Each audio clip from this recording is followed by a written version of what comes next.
All right. Hello, everyone, and welcome to Between a Pot and a Hard Place. I'm Jonathan. And I'm Christopher Patrick. And yeah, today's a special show. Yeah. We're giving away the goodies. I mean, Legends of Tomorrow, Arrow. Well, there's too much to hold. I mean, books. I mean, all signed by Mark Guggenheim. He's a wonderful dude. And I just went out yesterday and bought some comics that Mark wrote. So I'm really cool. I mean, I'm not really cool, but I'm really excited to read those cool stories. You are pretty cool, Steven. I mean, I guess. Yeah. My mom tells me that, so it must be true.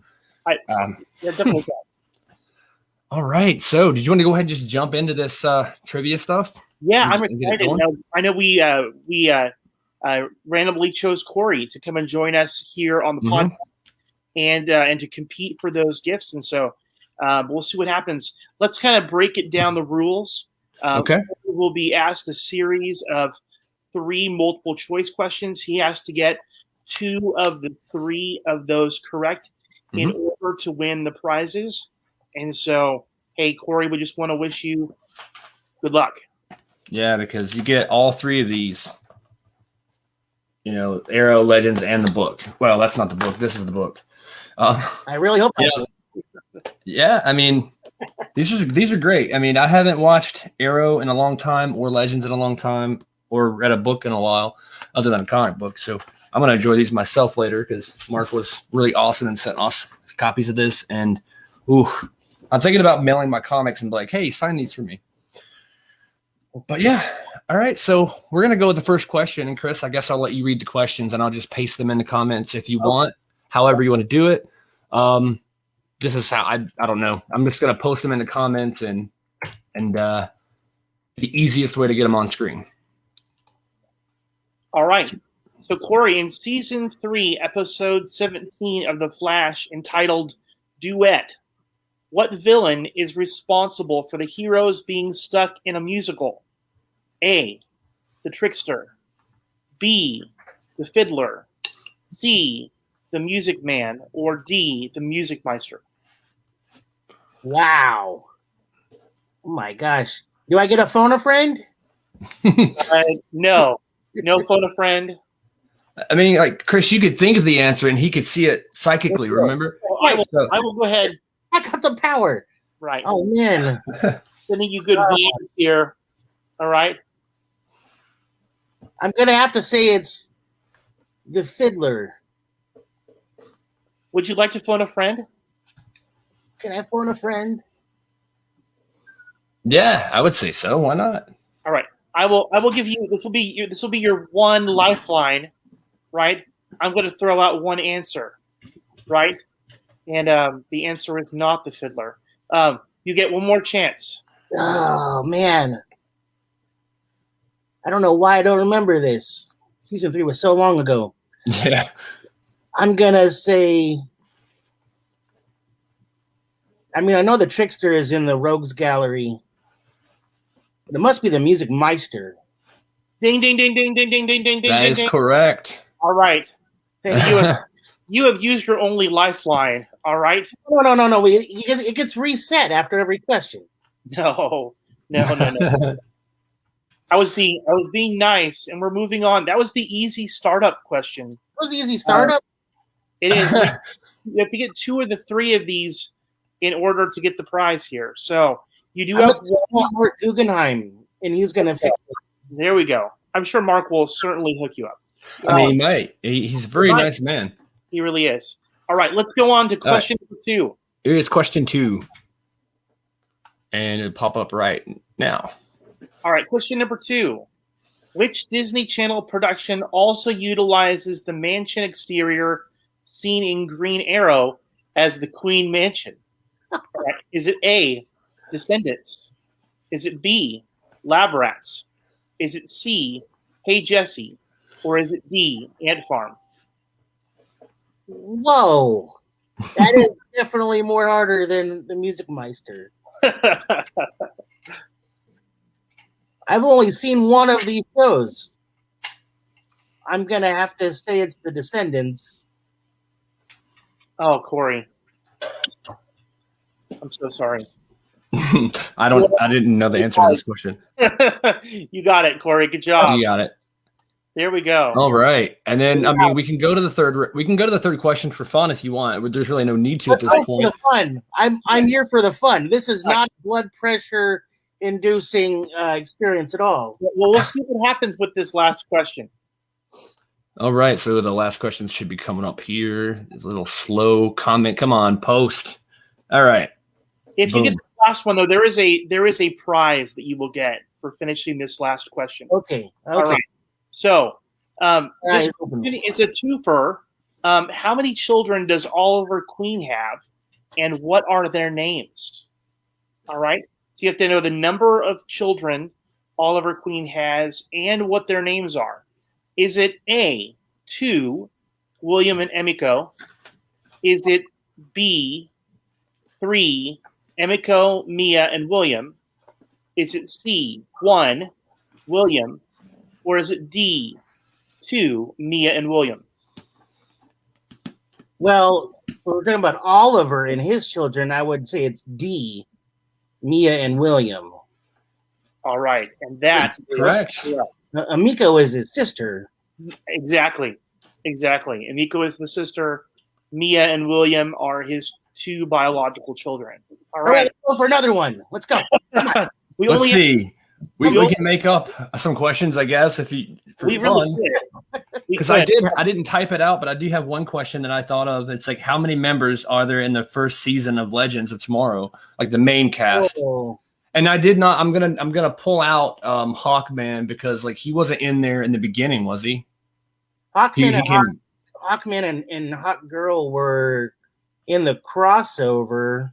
But yeah, they weren't in like the main cast from the beginning of the season, I don't think. So I didn't include them in the answer. I think that after they got rid of the meteor thing, the comet meteor thing, that they weren't in the cast anymore. I have to count them on the cover of the set here. See. And so there's Rip. There's, if we're not going to count Hawkman and Hawk Girl, then there's I mean, the Flash was part of the team, even though he didn't go on to become a cast of Legends. Right. Yeah, it's like the main core cast of like the show. Atom, White Canary, is Firestorm 1 or 2? I was counting it as 2 because they're 2 separate characters. Yeah. Let's see here. Then you had. I'm trying to remember how many of the totems they had in the first season. They had just the one. Here's a quick flash of the cover. Okay, 6. Okay, I was getting 8, but for fun, I mean, because you had Sarah Lance, White Canary, Ray Palmer, the Atom, Rip Hunter, Leonard Snart, Captain Cold. Oh, I forgot about first. Yeah, and then Heat Wave, which is Mick Rory, and then he's Professor Stein, and then Jefferson Jax, which was Firestorm together. Yeah, but yeah, so yeah, we got all this coming at you now because you got 2 out of 3 right. Congratulations! Very excited for that. Yeah, and it's cool. Arrowverse fan from the very beginning.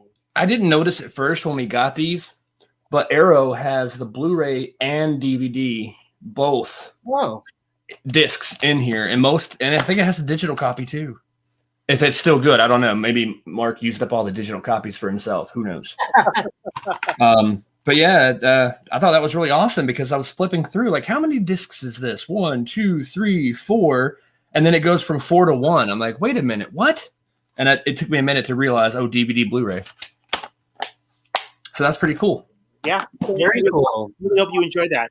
The extra special prize is we decided to let you join us tonight for the rest of our podcast. So, very excellent. Yeah. And we still have a couple of other things to give out to another random winner.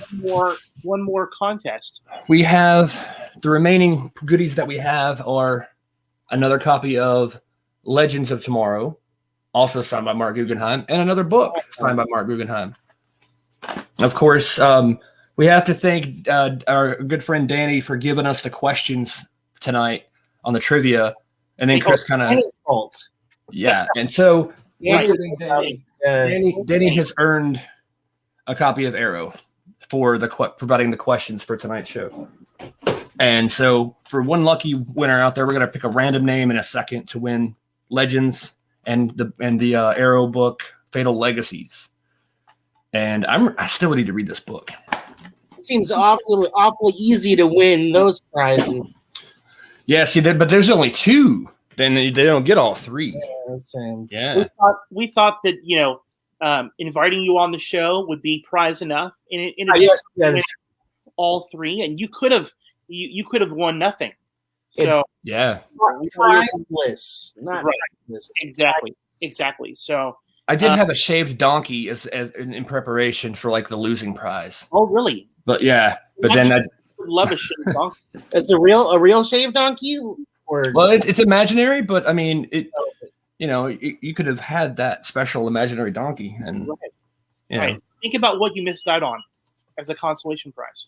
All right, so I don't live a place where a real donkey could live. Right. Yeah.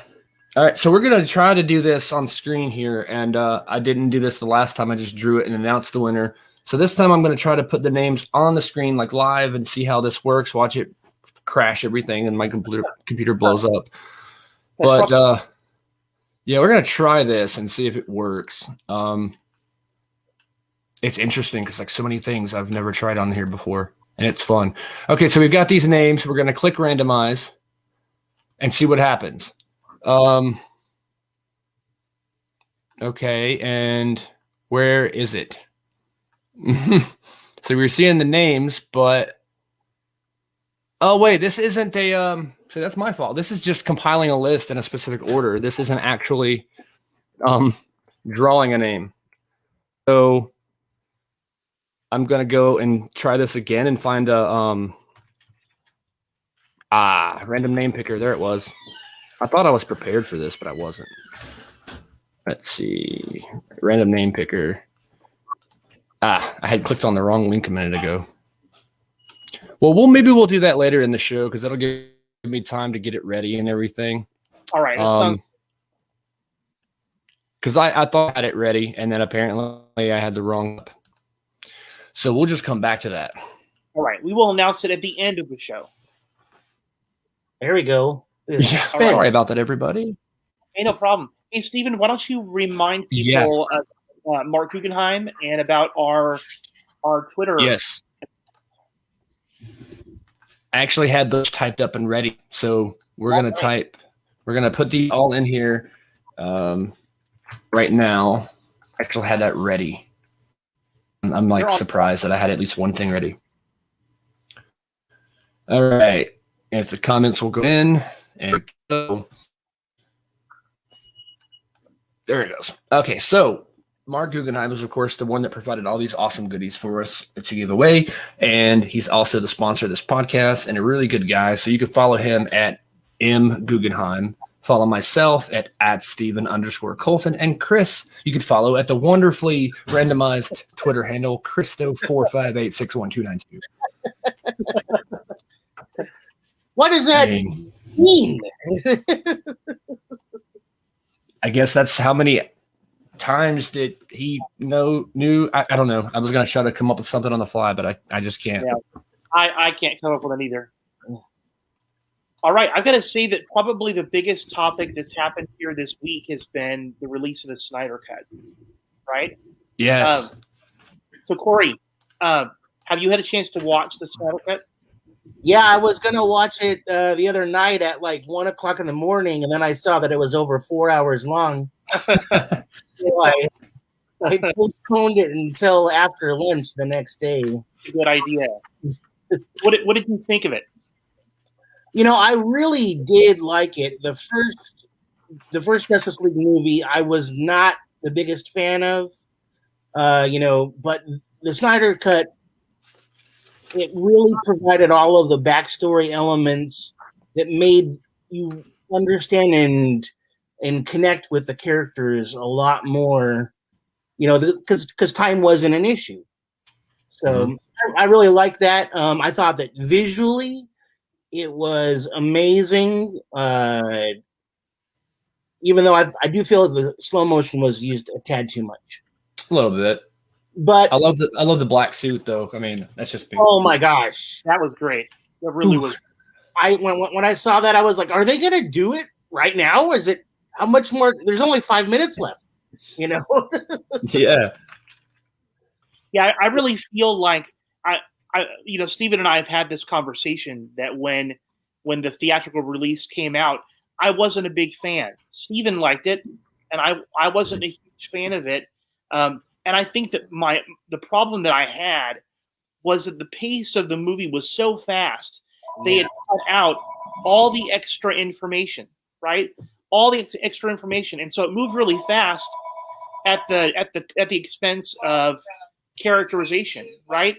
And what the Snyder Cut really did was it slowed down and really focused in on certain characters just so you get to know them better, right? So the Flash, you have some great moments where you learn his backstory and a little bit more about him, and specifically Cyborg.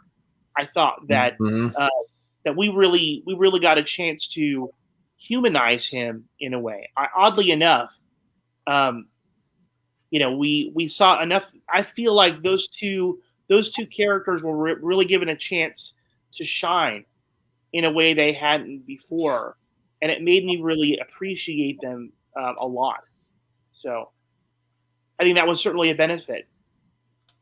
What did you think, Stephen? Absolutely. I mean, a lot of people are complaining about the time, and 4 hours is too long. It's too long. It's like, yeah, it's a long movie, but wow. And I love how they have it, sectioned off into like 6 chapters, so that you don't have to watch all at once. You could watch like 2 or 3 chapters and come back to it and like, okay, I was on chapter 3. I want to watch that. And it kind of reminded me of all these like classic miniseries, like Stephen King's It, the original It, and The Stand, movies like this that were in those chapters. And those movies were like 12, 13 hours long. I know maybe not that long, but yeah, I really loved that. And a lot of people are hating on it. It's like, why? Like, I loved seeing all the dark side stuff. I mean, I love that character, and we've never seen it live action before, and it's amazing. I really wish there could be more. And so hopefully, since we got this first one, that there's enough support to get a second one. Because as we've seen in that movie, like they left it open to like so much. They did so they much. Did. If they were looking for a good foot in the door to the next movie, and this certainly did it. I would say that in the theatrical release, I had really seen Steppenwolf as being the big bad of the movie. Yeah. What they did a great job of here in the Snyder Cut was show us that Steppenwolf really was just a powerful lackey, sort of like Silver Surfer, right? Being the herald of Galactus, right? Immensely powerful, but ultimately a slave. He's just there kind of doing what he's told, albeit he seems to enjoy it, right? I never really sympathized with Steppenwolf. It made me realize that he's doing what he's doing to finally be released, right? Yeah, and think about what he would do once he was released.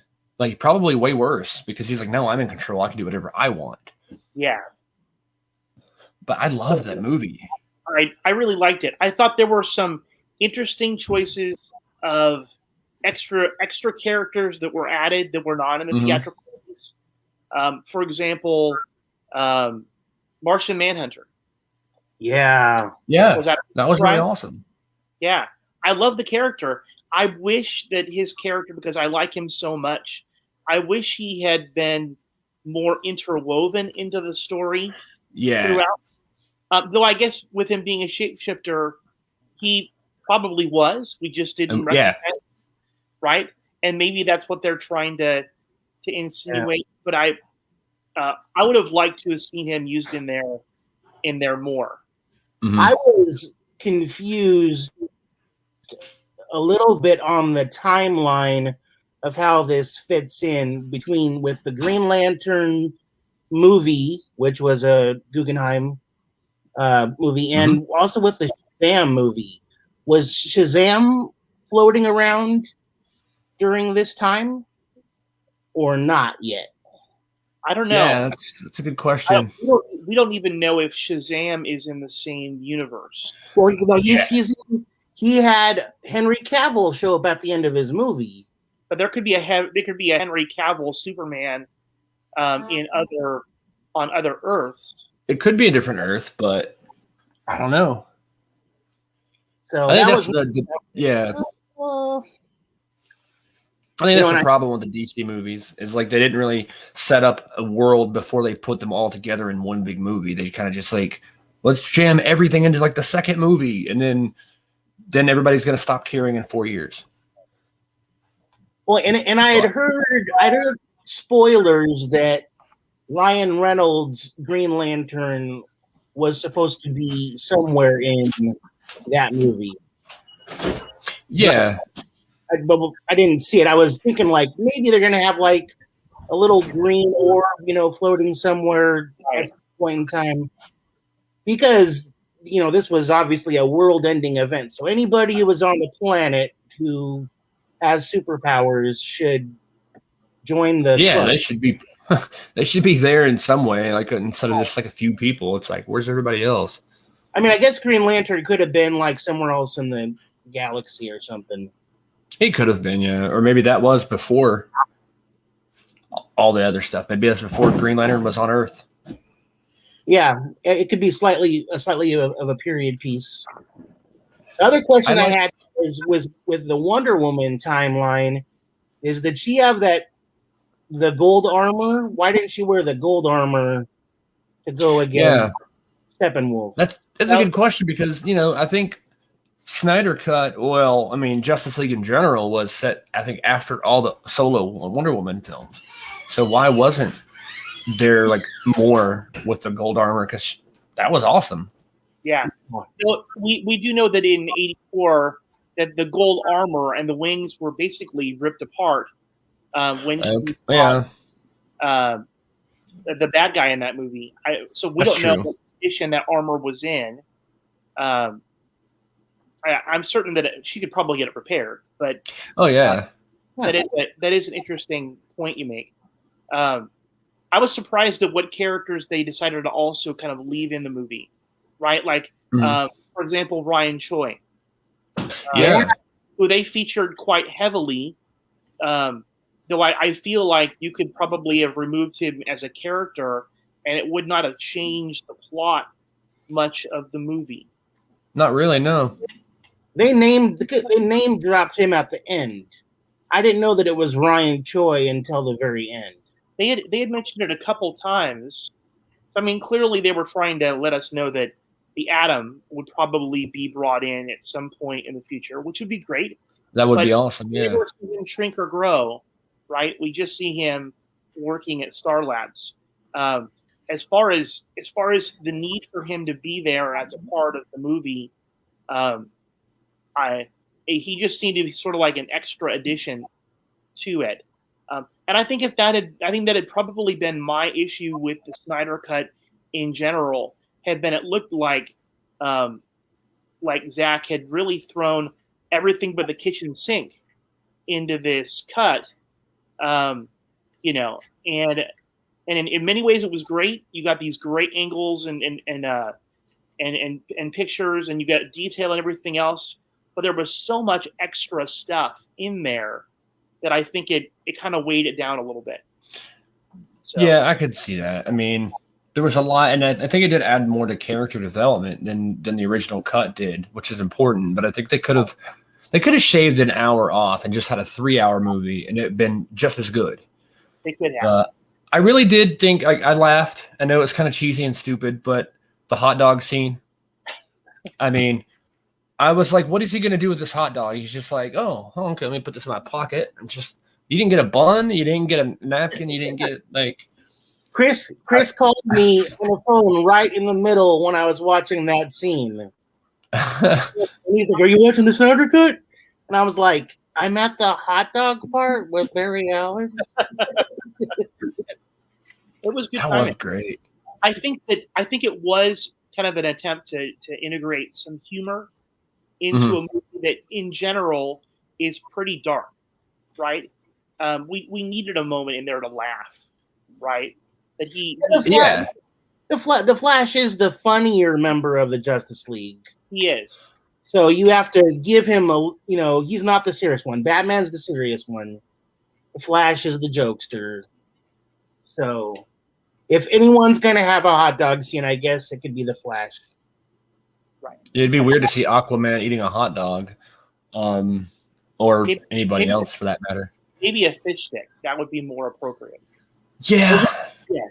Doesn't Aquaman love fish though? Yeah. Would he eat a fish? I don't. Maybe. Maybe if the fish owed him money, he would. Yeah. He likes beer, obviously, and whiskey and any kind of alcohol. Oh yeah.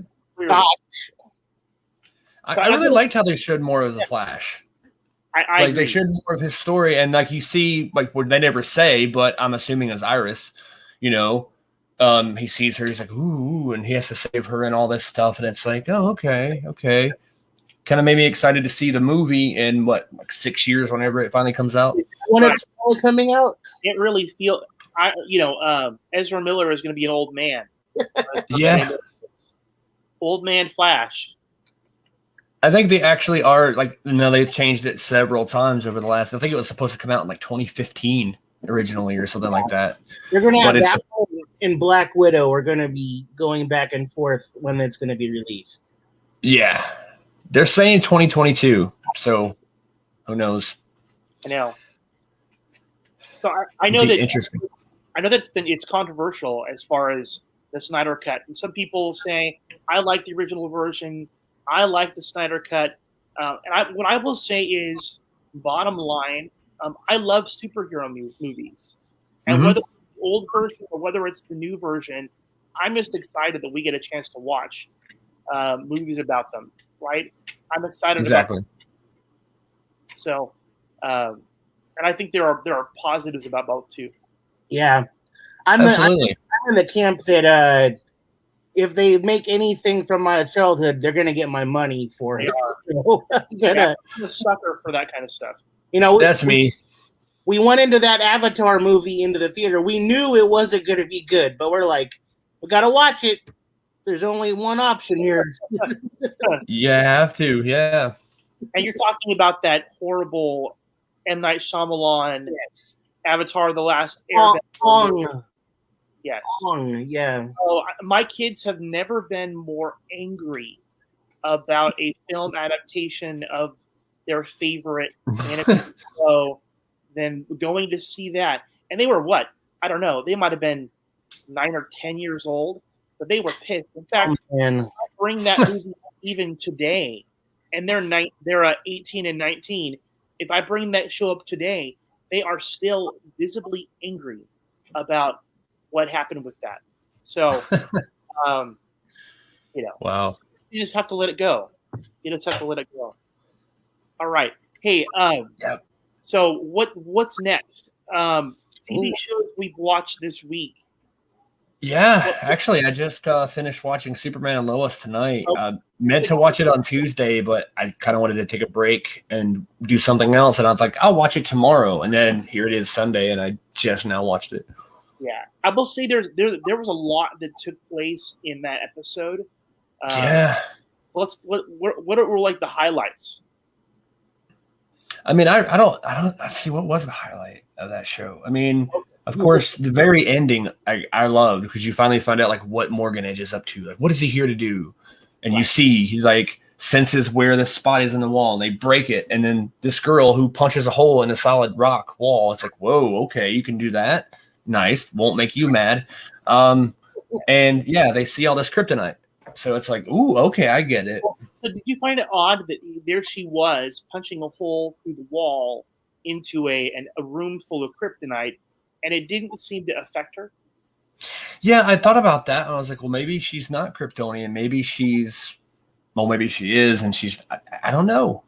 I mean, anything can happen in these shows.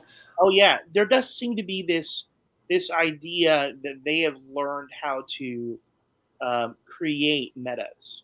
Or to create people that have Kryptonian powers, right? I was wondering about that because in Black Lightning they're doing a lot of that, where the mom can add powers to herself, and they were taking powers out of people. So I'm wondering if that's going to cross over into that storyline as well. I don't know if they're going to be using green light or whatever chemicals that they use in Black Lightning. As we know, kryptonite is one of those very funny compounds that it can penetrate the bat suit and cause blood poisoning, and it can also transform a person into on top of being death to Superman. I get the feeling like Morgan Edge is the kind of guy who he enjoys power, and the fact that he has learned to harness these superpowered individuals to kind of do his bidding. I can't see. I think that's part of the reason why he has set up shop here in Smallville. Is he knows that it's going to give him access to all this kryptonite. Yeah. Well, and then that obviously the Captain Luthor is out of kryptonite, right? And that's what he power his suit so he can kill Superman. And Sam Lane is walking the wire of he doesn't like Superman either anymore now. He's mad, I was really, really, really disappointed by Sam Lane. I mean, I thought that, we talk. One of the issues and one of the major themes in the show is this struggle between love and duty, right? We see with Kyle, we see it with Clark, and we see it with Sam. That all three of these men have to decide whether they're going to, hold to their jobs, right, their duty, or whether they're going to take care of their families. And Sam Lane is one of those who he has really prioritized his job over everything else, right? He went as far as to go tell his grandkids that they need to stop bothering their dad and let him be Superman. Which I thought, what an asshole. That was, that was the thought. I'm like, what a jerk. And certainly, if there's that discussion to be had about, where his role as dad ends and where Superman begins, that's a conversation that Lois and Clark and John and Jordan really needed to have together. He went over the parents and went right to the kids, and then at the end to realize that he is now actively lying to Clark and at the same time plotting against him. Yeah, what a jerk! What a jerk! I'm sure that's going to come back to bite him. Oh yeah. So I mean, I think he might even be. Well, I'm not going to say he's going to get killed off in the first season, but he could. He could be in jeopardy of it, and then, I don't know. That comes back to bite him, and he's like, "Oh, I wish I hadn't have said that." They got rid of Martha Kent in the first episode. Yeah, I was like, that was wow. I mean, Mom, of course we knew the joke. Right, all right, great. And then they're like, "Oh, heart attack." Right. Like I still feel like what's that here we are. The show is relatively new, and the number of bad guys that are on this show. I mean, they're Clark is getting outnumbered really fast, right? Between Captain Luthor and Sam Lane, and then this new criminal they introduced last week, who seems to be an equal mastermind in this whole thing. I just feel like, Clark's going to get himself outnumbered really fast. And it's interesting that he hasn't gotten help from his cousin or anybody else that they know that are very super powered. It's like, why are they just leaving him up there to let everybody suffer because he's one person? Well, we were talking about this earlier. I think that the timeline that this show takes place in. Remember that the baby post or pre-crisis had just been born. Crisis happens, and now the baby is twins, and this is now taking place 14 years later. 14 years later, we really don't know the status of the other groups, right? We don't know what's going on with the Legends. We don't know what's going on with Supergirl. We don't know what's happening with the other teams. The by their very design, time is not an issue. Right. If there was an Earth-threatening thing happening in 2032, then they could go there and help stop it. But I am a little concerned about if we're really 14 years in the future. I would have thought we would have seen, with all they work at a newspaper, I would have thought we would have seen one newspaper that said, Sunday edition 2030, or something like that. Yeah. Well, I don't know if we're really 14 years in the future. I don't see any futuristic cars. Right. No one has said oh, this is the 2030 version of the Chrysler 3000 or something. It can fly.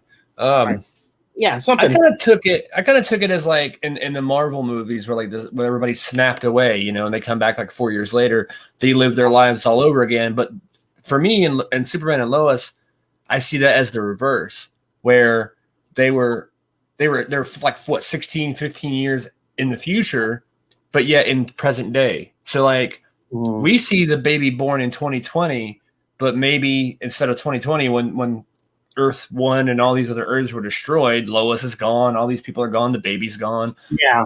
When it's rebuilt, those kids were born 14 years earlier, and now we're in present day and they're older. That's just my take on it. I could be wrong, but yeah, I think that's the challenges. It's sort of like what happened with Flashpoint. That Crisis took everything, all the rules that we knew about, put them in a box, shook them up, and then threw them out on the ground. And so we really don't know for certain. I think I had made a big leap in assumption because that would mean that it's 14 years in the future. So the John Diggle Green Lantern should be established. In the Supergirl timeline in the comic books, she eventually goes to the future as well. So this might be after she's left the current present time and she goes to the future, and then there's Brainiac and Legion of superheroes and stuff up there. So yeah, there just needs to be a little bit more world building to establish what the current climate is. Right. And I'm sure that given enough time, they're going to build that out. Oh yeah. They've given us the big picture of Superman, really in charge of global safety, and they've given us the micro of the family there in Smallville. I would say that I've really enjoyed the focus on the boys, which has been neat. Alexander Garfin kind of plays the geeky nerd well. I felt bad for him when they had dressed him up in pads and had him go out there for tryout. I was like, oh no, this is going to end badly. You know what I'm thinking, Chris? You know exactly what I'm thinking about right now. Yeah. I'm not going to say it because we're on social media, but I really liked that episode when he came out there and all that, and because it reminded me a lot of Smallville. And I know a lot of people are like, "Shut up, you talked about Smallville too much," but it really did. It reminded me a lot of that because Clark himself in Smallville is like, "I want to join the football team," and there's that. It's like, "No, you can't," and then he's like, "I'm going to do it anyway," and then he's like, "How dare you do this?" And then he turns around and supports him anyway. And so it's like the same story, which felt really cool. And I like how those two shows are the same but different. I was going to mention earlier how, Clark is focused on being Clark and Superman and dad and hero and all this stuff at the same time. But yeah, and as we saw in Crisis with Smallville's Clark, he chose to give away his power so he could be a family man, abandoning his title of Superman. And so I liked how there's that contrast there. And I'm wondering, like, will they cross that over? He's like, how dare you give up your powers? You don't know what it means to have them. Or it would be cool to see those two versions of Superman interacting more. Right. Well, and I do think that this version of Clark Kent, really, I think we really do see him torn, right, out of true love and devotion to Lois and to his kids, and out of that sense of duty to the world, and really trying hard to find balance, right? And that moment where they've got the barn set up with the candles and the lights, and that was very Smallville-esque. It was, yeah. But I think it was also him realizing that he has really neglected his family, right? It's why he's joined the team as a coach, because he's realized that, as understanding as Lois has been, he hasn't given his family what they needed from him. And I thought it was a touching moment that he's at least trying to go and acknowledge it. I do think it's interesting the kind of the connection they've made between the Cushings, right?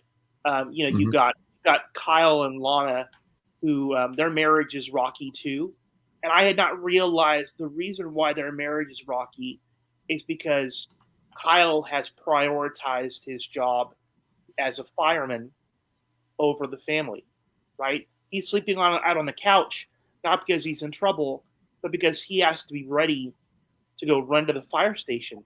Ooh. And that's the reason why, is that he's got to be ready to go at any time of the day to go and fight a fire. And just like Clark being Superman, I kind of really like that connection. Yeah, I didn't really think about that. That's a good point. I do cool. about John. Up to this point, when we start out, he was sort of like the rock star of the family, right? Yeah. If there was a favorite son, it was him, and Jordan was kind of the misfit. And to see them kind of trade places, John starts getting picked on, and his role on the football team, he's not really being utilized. He's not being given a chance to shine.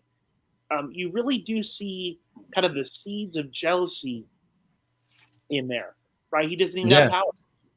And as much as I've admired him for his outlook on things, and a very kind of mature way of how he's dealt with it, you can still see that he's jealous of his brother a little bit. Mm-hmm. Yeah. Even in this last episode, he actually comes out and says to his brother, "Hey, look, I'm jealous of you." Yeah. Yeah, and it's like, okay, that's cool. So I feel like that's going to change a little bit. Now that he's actually said that out loud, it's like, okay, I'm jealous of you. Now we can work together. Like, let me help you be stronger, super brother. Right. I got to say that this show, Superman and Lois, is probably my favorite currently of the shows that are there. And I think part of it is it's a novel show. It's just getting started. It's got a lot to grow. Yeah, and it's fun to watch a new show and see it grow. It really is, and I think they've got a really great principal cast. So I'm excited to see where it heads. Yeah, go ahead. Shoot it so it looks more like a movie on purpose, or is that just? Have you guys noticed that at all? Yeah, I could tell like the tone and the lighting and the feel is a lot more like serious than a normal show. They have definitely invested a lot of money in creating that quality, right? Not every show is given that kind of green light to go and invest that. So, and it's interesting too because of all the time and money they spent into making it look so amazing, there's been very little special effects compared to all the other shows. Mm-hmm. There's some flying and heat vision, but other than that, like there's not a lot going on, which is nice. It's not some big like, oh, let's shoot lasers and have explosions and maybe explosions, but no crazy like hologram people, shape shifting, growing, and sharks and gorillas and all that stuff. Right. At least not yet. At least not Not yet. yet. Yeah. I think we're going to see more of that is going to be coming here probably pretty soon. Oh, I think so. All right. And I think Flash is still my favorite show, though. Okay, so I'm glad that you sent Flash out there. I had been really, really happy with the direction that Flash had been up until last week. Okay. Last week was the finale, or what was supposed to be the finale. Right. And I had liked the 2 previous weeks. Mhm. I loved Barry channeling the different Welleses. That was great. I thought that was just amazing. You ever doubted Grant Gustin's ability to act? I thought that he really showcased himself well. And then on the flip side, the following week, where they had the artificial Speed Force, and in the same way, Barry becomes this emotionally devoid thinker, right? Yeah. That he can speed think. I thought that was a really amazing moment, and then we got to see Killer Flash, using Frosty Flash. That's Corey, a good one. We had decided though that we were going to call her Killer Flash. Oh, that's what we decided on. It is not. I came up with Flash Frost, and that just, it kind of sounded good in my head, but when it came out, I'm like, Flash Frost. It just sounds like quick freeze. Right, quick freeze. Yeah. Right. Icy hot. I don't know. Yeah. Yeah. I think we need to let Cisco come up with the names. So Speed Freezer. Yeah. Quick snap. Quick snap. There. You know what? I like that one. I think we should argue. I would argue that Quick Snap is a slightly better than Killer Flash. Quick Snap, which is cool. I don't know if we're going to have her doing a whole lot of running in the future. No. I still thought that was a really neat moment that I totally had not seen coming. So yeah, it did come out of nowhere. It did. Velocity X in her system when she was transporting people around in the last episode, or was that out of her system totally now? See, I think it was out of her system. I think she simply was using that ice bridge, sort of like Iceman, to go and move around. I just thought that it was really fast. Yeah, it is quite fast. We've seen her travel very quickly, even without Velocity 10, on those ice sleds. So we certainly know that it's. I don't know how much fun it would be to be a passenger. No. And catch a ride on it, but yeah, that's how she did it. So my problem though was with that finale. I really think it was painful. Yeah, the whole Mirror Master conclusion, or Mirror Queen, or whatever they're calling it, that was, we finally get Iris, and it kind of was one of those, like, Iris, snap out of it, I love you. Oh, what? Yeah. Oh, you love me? Okay. And it was like, But other than that, like, it's like, oh, how dare you kill all these people? We're going to stop you. But you know what? Go on home. We're cool. We forgive you. But it didn't turn into a musical. So it could have. Yeah. It was sort of like, Mirror Mistress, let's just give you a hug and solve all of our problems. There you go. Iris, you're my lightning rod. Oh my God. We are the Flash. I mean, and hey, trust me, I'm okay with a little bit of sappiness. A big purple dinosaur comes out of nowhere, and it would not have shocked me if Barney had been the big bad at some point. I love you. Right. Barney versus Bebo. I mean, my money's on Bebo, but that would be awesome. It would be. Yeah. If Bebo had shown up, it would have made it, I think, an even better finale. Why don't we do that? Bebo. 4 episodes. I know. What frustrated me though in the whole thing was all this buildup. I mean, she's going to take over the world, and somehow this preachy speech about love. Mm-hmm. She goes, "You're right. I'm totally wrong. They are created. I totally have changed my mind." I'm like, when does that ever happen? Yeah. Don't do that preachy love speech thing on me. If I'm taking over the world, it ain't gonna happen. I'm gonna. Oh no, I haven't pressed the button anyways. Corey, Didn't they try that speech like a million times over the last season, and suddenly the last time worked? Right. It's But like, this time Barry had the love force. oh yeah, the love force. He was, yeah. He Whatever, did. whatever you want to call. He may have the love force, but hey, I'm not feeling it. Yeah, I'm not tapped into the love force. And even that was like Barry, run toward love. I was like, love, Barry, love. Yeah, I was waiting for Tom Cavanaugh to start singing. oh, Yeah, I don't know how I feel. I really don't want to be the negative Nancy here, but I hold Flash to a pretty high standard. Mhm. I hope, and when Flash is good, it's great, and when Flash isn't good, it royally sucks. And what it could have been, I mean, this was the same mirror mistress who stabbed Barry. Yeah, Yeah. Who had trapped Iris all this time, who had trapped all their friends.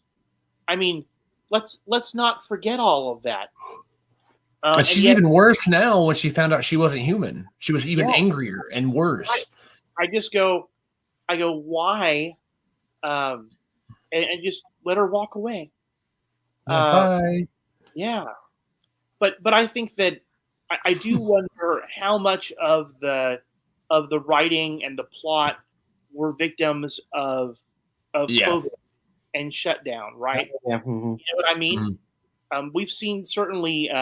I remember, like during the writer's strike when we were watching Heroes, and we had seen. I know, right, Corey? That was really disappointing. It was, but didn't we see the same thing? That you had people who had these great stories, and then all of a sudden it was like. Wait a minute, that affected everything. I mean, even I'm a big Conan O'Brien fan. He was reduced to spinning his wedding ring on his desk. Right. There was no one to write jokes for him. Right. Yeah. Look at me, everybody! Ha ha ha! He would like dance and do a jig and spin his wedding ring for 15 minutes a night. You know. Right. And I felt like that was kind of what we had gotten in this episode. It was like, we're gonna do everything. Even the, for example, the Ralph Dibny. Oh, that was horrible. The Ralph. Oh my gosh. Okay, Ralph needs to be somehow written off the show. Yeah. And rightly so. Man. But why not just have him? You could just say, "Oh, Ralph. Oh, he decided to go and leave." Instead, they had to have him horribly melted, but nobody seemed to really care. Did you notice that? Oh no, Ralph! What's wrong? There's something on your face. You've been melted. Nobody seemed to react that Ralph has been horribly injured, and then when he comes back and he's this robot. I thought it was like they had stolen a clip from like a Doctor Who episode for a couple seconds because it was I hold Doctor Who to a higher standard than that. I mean, I think I'm the only person in the world that didn't absolutely hate that, but it could have been so much better. It really could have. I mean, I was just like, "What the fuck is this?" Right? It was crazy. Yeah. I just didn't get that. And of all the different ways, I mean, they could have given him a brain tumor. They could have given him amnesia. Just killed him. But unfortunately, they've done the Aunt Viv, character swap out. They do it on Black Lightning, then they do it on a couple other shows. Like, this is the guy that can actually change how he looks. Right. It would have. He's like, hey, I like this look better. Right. And or maybe if he had been horribly burned, he would have to kind of reform himself with a different face, right? Yeah, and he wouldn't even need to be burned, honestly. No, but I feel like that could have. Acid is his weakness, right? Is it still acid weakness? So yeah, it's like one weakness. That would have been. I think that would have been an appropriate way for them to recast somebody. However, I've got to say that this constant recasting of characters in a lot of these shows, I'm kind of getting worn out. Yeah. I feel I do enjoy when they make jokes about the recasting within the show, just like Fresh Prince of Bel-Air. When I just watched the revived episode where they make jokes within the episode, like Jazz comes in like, "There's something different about you," and then like the next season after that, he comes in like, "Hey, Will, who's playing the mom this year?" Really? I love little things like that. People hate it. Right. I'm like, that's awesome. Right. Can't do that on the Flash, but right. The idea that they can kind of poke fun at themselves a little bit. It's sort of like when you're watching Legends and they're like, "I don't think we're going to participate in the crossover this year." Right? Yeah. Little things like that. I would have loved. They just went full weird. Right? They're like, "What is the most ridiculous way that we can get rid of Ralph?" Well, and you have to think about this too. Of all the stuff that changed after Crisis, couldn't they just had one of the things be that Ralph is a girl now or something? Or I mean, it could they gave be Superman twins. Apparently there's a Black Luthor from another universe. Right. So different role entirely. Or they could have just simply it out. Yeah, they could have written Ralph out of the entire universe, right? Yeah, like who's Ralph? Because he was dead in the first season, and then he was suddenly alive again after Flashpoint. So yeah, so I mean, there were a lot of options. I just didn't like the one they chose, but I guess I'm entitled to my opinion. Mm-hmm. And they really could have just had the actor come in and do one episode, like, "Hey guys, bye," and then had him leave. You know what's that would have been simple. You know what's ironic though is that Ralph was a character who was misogynistic and said things that were off color, and it's crazy that the actor that plays him ultimately loses his job for doing that very thing.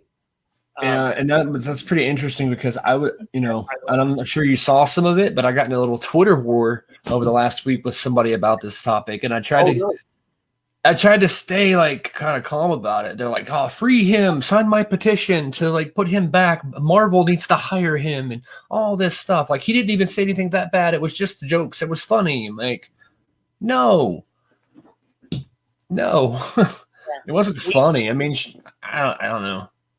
Well, you can have more people who have been in Marvel and DC, universes. Right. I mean, it's sad that we have seen people who have said things that were terrible on social media even 6-7 years ago. Yeah. And there was a lady for Teen Vogue, I think, who she had written something when she was a teenager. Now she's 27 now, but they went back and looked at something that she wrote on Twitter when she was a teenager, and they used that to ultimately fire her from her job. We've seen this happen a lot, and so number one, I guess the message is be careful what you put on social media because it's there forever. Right, especially if you plan to be a celebrity. Right? I planned on being a celebrity one day, and I was going to say something stupid, and then I didn't. Well, and you've already, I know that you spent a Facebook jail, and you came back a totally changed man.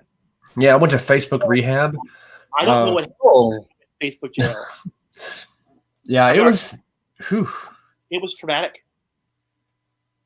Well, I thought about getting one of those little comment icon eye tattoos. I saw it. That was a meme I saw once. Right. You have like a spider web on your hand. No, not yet. Maybe next time. I think that I have was a neck. Yeah, I have a neck tattoo that says Spike on the back. There we go. Here we go. Those are very popular. Spike. Yeah. All right. Well, next week we need to see the tattoo. I think that's absolutely what we need to do is see the tattoo. Yeah. Now I gotta go get a tattoo. No.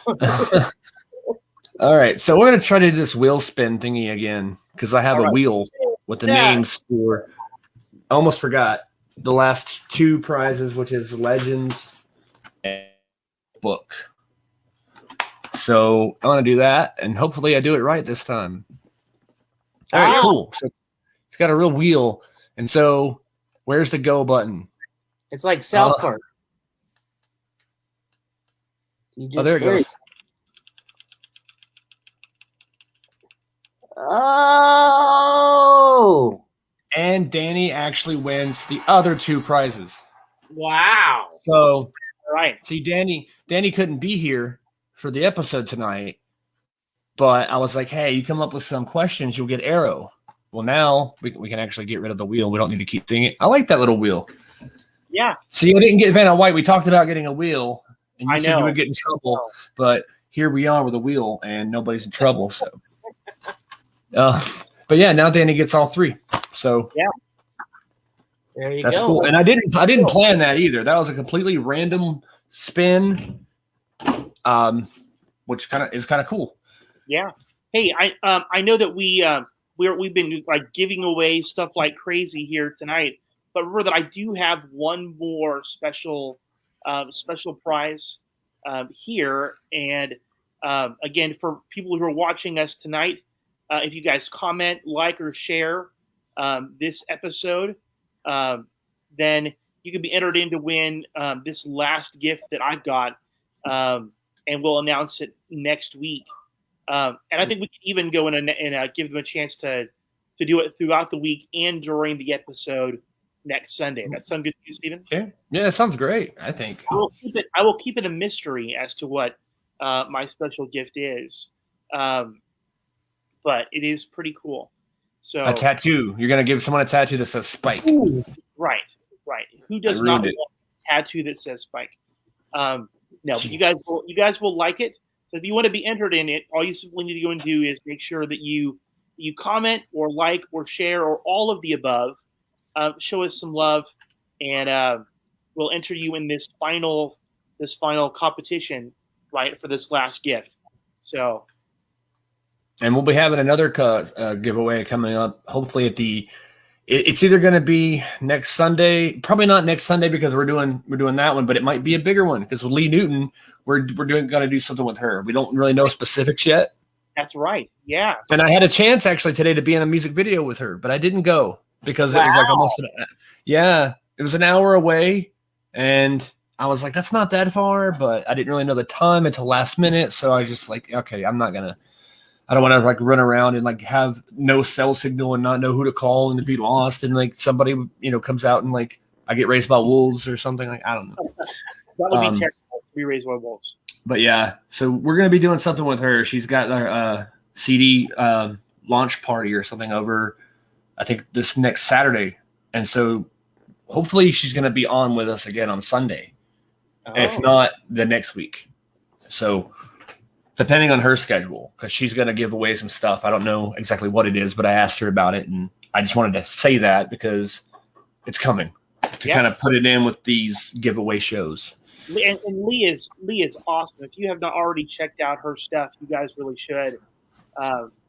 Great recording, awesome artist, and just a great person in general. So yeah, I'm excited about having her back with us sometime here. I'm very excited. Yeah, hopefully next week, but if not, a week after, and she'll have some good prizes. She's going to be giving something away for us or with us. So maybe a T-shirt, at least a T-shirt like the ones we had last week.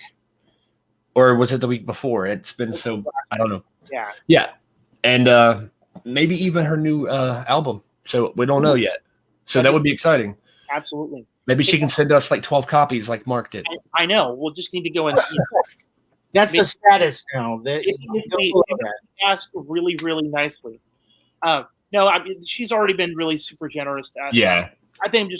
I'm thankful that she was generous to give us free shirts. Yeah, that was awesome. Yeah, and I'm more than happy just to celebrate her work. So, hey, Steve, why don't you put up our information again? Yes. We can throw these up here. Boom. Yeah. So Mark Guggenheim, who's a sponsor, who gave us all these wonderful gifts. And, I mean, how good is Arrow? I mean, Arrow's amazing. At M. Guggenheim, at Stephen Colton for me, and the wonderful at Christo 4586192. I love saying that really fast. I know. It really does roll off the tongue. You got to kind of does at this point. You're supposed to sing the song, Stephen. Right. I was trying to do it. Yeah, I was trying to do it last time, and it's like Christo 4586192. I don't know, something like that. I know you'll be singing that song all week now. I'm sure. I'm probably gonna have like dreams of like the music video, and you're in the video, just like dancing like this with your phone number or something. Not your phone number, but your Twitter name on the screen. I don't know. You know, memorizing the digits of pi. Right. Like 3.4. No. What's my brother's Twitter handle? I don't know. Christo. I know. I think I need to figure something else out. But for the right now, that's what I'm going to do. If you guys haven't already followed us on our Between a Pod and a Hard Place on Twitter as well. Yes, follow us. So let me throw that up there real quick. I didn't think about that one. Wow, maybe I wasn't as prepared as I thought. You're slacking, Steven. I am. This is like a big time show now, it seems like, where we have all this stuff to remember. Before it was just talking for an hour in a microphone. And then now it's like, oh, we're a TV show kind of. All right, so that's at Pod and Hard Place on Twitter. And yeah, we're having a lot of best friends on Twitter. John Wesley Shipp is my best friend now. We're gonna hang out on Tuesdays. Well, not really my best friend, but he did comment back to me, and I was freaking out about it. I saw it like 12 hours late, but when I did see it, I saw it when it happened, and I was like, Steven is gonna lose his shit. I did. I lost my shit. I was like, oh my God. I can't even hear him over. He's gonna lose his ship. He was going to lose his ship. Yeah. Holy shit. Right. It was great, though, because I told him, I was like, losing my dad a little over a year ago, your portrayal of Henry Allen on The Flash really kind of helped me, like, with that lesson of, like, everything's going to be all right no matter what. And, like, especially when Zoom's about to kill him, he's like, don't worry about me, son. I've had a good life. I'm just like, oh, my God, that meant so much. And he's like, thank you so much. That is the most genuine thing, or what do you say, most meaningful thing you could ever say to me. Yeah. He said that back to me, and I'm like, want to be friends? Like, let's go hang out. Like, hey, let's come to my house and watch The Flash with me. And then talk about it on the Flash. Watch the 90s Flash, too. Yeah, I looked for that today, and I couldn't find it. I'll have to order it online. I have it on DVD. Giveaway! No. I also have all the seasons of Smallville, too. Yeah, I've got a Smallville. I need to get those out and watch them again. Oh, but yeah, John Wesley Shipp is a really good dude. I mean, just the small bit of interaction on Twitter I've had with him is just amazing. So amazing. I'm still working on him. He's going to be on here. I'm going to speak it into his existence. I think we just, I know it's crazy, but just learning to be persistent. At some point, you keep knocking, and the door is going to open, right? That's how it occurred with our interview with Eric Goins, that I just happened to talk to him in one of the Facebook superhero groups for Smallville, and he said yes. And I know that you had an altercation with Mark Guggenheim. Yeah. and started that relationship. It was like a little mini Twitter feud. Yeah. And then it kind of turned into something awesome.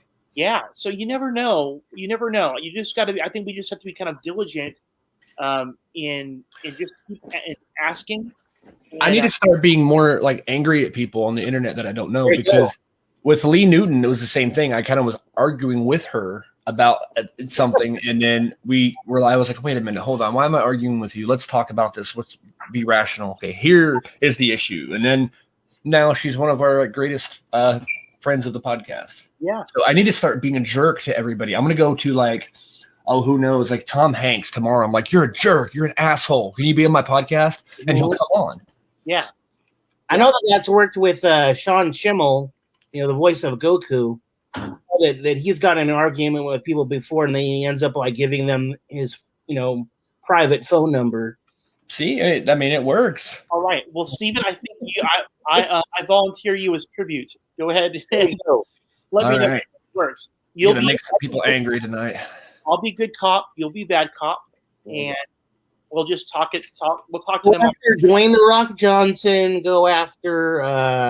Tom Hanks is a good one. Right.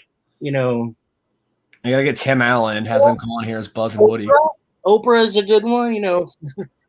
Yeah, Oprah needs to come on because if they give a giveaway, then everybody will win. You'll get a prize. You'll get a prize. Everybody gets a prize.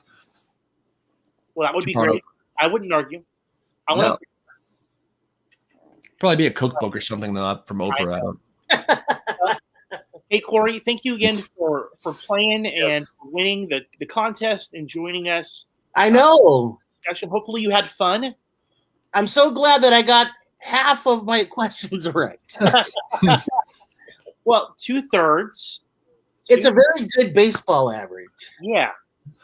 We're gonna say that you got 2 out of 3 on that competition. We'll go with that because I had to essentially bail you out for the first one, but hey, it counts. You won fair and square, and I should have had a separate computer over here. I could have put in there. Like, I don't know. What's the time limit on this? 60 seconds? Thing that number one, it's just a good thing that you are a man of integrity and honor, and you would never do anything like that. There we go. Next time we do one of these little trivias, I need to get one of those little countdown clocks on the screen. It just ticks away, and then a buzzer sounds like. Until then, we're just going to go do. Yeah, I almost did that. I spent all my time learning all of the Victor Garber, stats. I didn't do anything about the, which house exterior was part of a Disney show. Right. Ironically, that was the one that you got. I did get that one, but it was the only show I had seen that was on that list. Right. I was like, there's no way he's going to get that one. So. The same house from Smallville in the Luther Mansion as well. Yeah. Oh, is it the same house from that? Yeah, the Luther Mansion in Smallville is the same house. It's Arrow's Queen Mansion. I was like, what are their last names again? Q something. Yeah. You also used in X-Men First Class. Yeah, it was the X-Men school. That house certainly gets around. It does. That was also is that located in British Columbia? I don't know. I believe it is. It's somewhere near Vancouver. Yeah. Oh. Or in that area in British Columbia. That's where they shoot all the shows now. Yeah, they shoot everything up there. Ooh, Hollywood. That in Atlanta. Yeah, and Atlanta and Vancouver, it seems like. Yeah. Australia. MacGyver is set in L.A., but it's shot in Atlanta, which I find interesting. Why don't they just shoot it in L.A.? Yeah. It's like The Office is set in Pennsylvania, shot in L.A. You see palm trees. Like, how many palm trees are in Pennsylvania? But not many. Yeah, not many. Wait until they put an In-N-Out in Pennsylvania, because they have to put palm trees at In-N-Outs. Right. Okay, well, maybe it's more consistent now. Or maybe it's more, that works. All right. Well, hey, Stephen, it's been a blast. Yeah, it's been a great episode to speak. Yeah, thanks for having me on, guys. It's been a blast. Yeah. It's been a pleasure having you on. Maybe we'll have you on again sometime.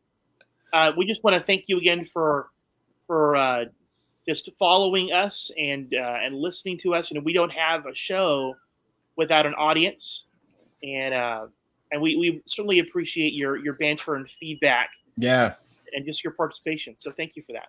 Then we'll get all the info later, and we'll get all the prizes sent out to everybody, and all that. One disc at a time. Right. One disc at a time. Kind of like the old Netflix, where you would get one DVD at a time. You'll get it in installment. Yeah, That's how it works. that's what you didn't read the fine print of the podcast. Like you get the first disc free, but each other disc is 4 low payments of $18.99. Yeah, And then, $24.95 shipping and handling. yeah. But wait, there's more. No, there's not more. I need a new ShamWow. Could you put a ShamWow in with the? Oh yeah, That in. Absolutely. I used to have one. I'm like, where is it? I have a few bubbles left from my Mark Guggenheim bubble wrap. Oh, those are addictive. These are the good ones too. These are the big ones that make a nice pop. Yeah. I do the twist and crinkle. Right. Corey, you see how this is getting even better and better and better? There you go. There you go. That's it. There went your gift, though. It's what you watch those videos on YouTube that are very satisfying. Oh yes. Like a guy like carving up like bars of soap, with a razor, or people Ice like cream. Yeah. Mm-hmm. Oh, yep.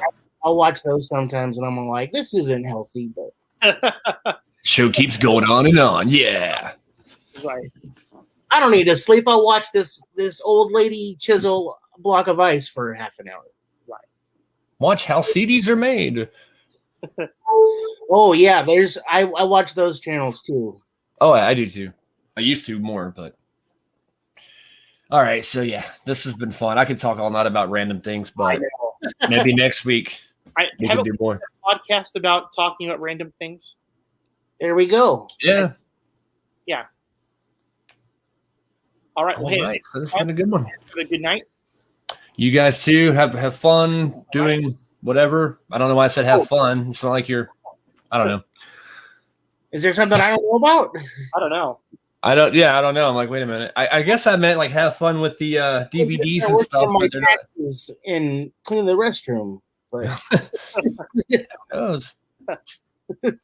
oh, the donkey will be there soon. That shaved donkey. Right. All right. So that's been between a pod and a hard place this week. Yay! And you guys have a good night and a good week. All right. Have a good one. You too. Take care. Bye. Yes.